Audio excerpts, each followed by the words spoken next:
Welcome back. For decades, the message to students has been clear. Four-year college is the logical next step after high school, but that narrative is starting to change finally. A growing number of students, thousands of students across the country, are choosing trade schools and careers that were once labeled blue collar. Why? Because it's inexpensive and it puts you into the workforce fast. You're making money sooner. Trump signed an executive order back in April to bring more high-paying, skilled jobs back to America, trade jobs. He also posted on Truth Social saying he would pull $3 billion from Harvard and fund trade schools.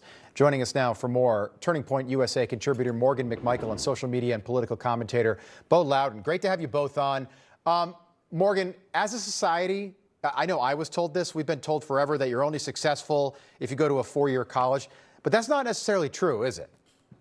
No, it is not true. You don't have to go to college to be an intelligent human being. And I think that's one of the lies that has been sold to Gen Z. Not only were we put at a disadvantage with education because of COVID, but our entire upbringing, we were told that you have to go to a four-year university in order to be successful. And the beautiful thing about America is the American dream that does still exist. You can do one of those blue-collar jobs and I think make more than a so-called college-educated student, because you actually are going into the workforce. You're learning a trade. You are learning business skills, economic skills that you aren't learning in college. By going to college, you'll be forced to take those core education classes like agricultural studies or maybe lesbian studies, gender studies, you name it, instead of actually getting an education that will put you out into society to do something productive. So seeing an uprise of trade schools is really encouraging, and I think going to give a lot more hope to young Americans who feel like college is the only thing they can do, when in reality, they'll just continuously get into more debt. Yeah, not to mention, you don't have to take out those loans, which are devastating for people. Bo, I know people who have gone to trade school. I have one friend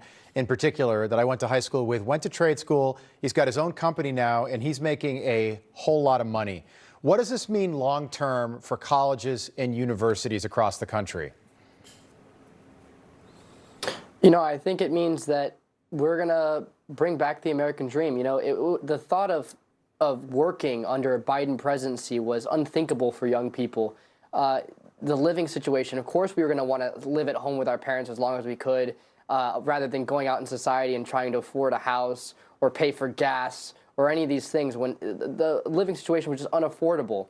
Now we have a man who is not just an example of how to live the American dream, but he's also incorporating that back into our country. You know, every dollar Biden made was from being a corrupt politician, or he had his son laundering millions of dollars through his presidency.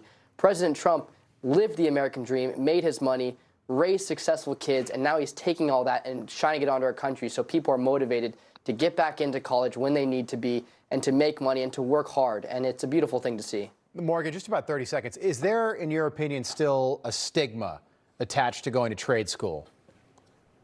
You know, I think there is a little bit of stigma just because that is what has been pushed in society for so long, is going to college. But we are seeing, I think, an uprise of conservative students on college campuses that are even turning towards wanting to do a career outside of just a college degree, being entrepreneurs, building businesses, getting into trades. And it's really encouraging to see from Gen Z just taking a different career path than what has been sold to them. And I think the more pressure that we put on this administration, as well as schools threatening to reduce federal funding and take it away, we're going to see a lot more kids be more successful in the future. Yeah, it's a good thing. And I think that stigma's starting to go away, to your point. Morgan, Bo, great to have you both on tonight. Thanks for being with us. We appreciate it. Thank you. All right. Spartacus.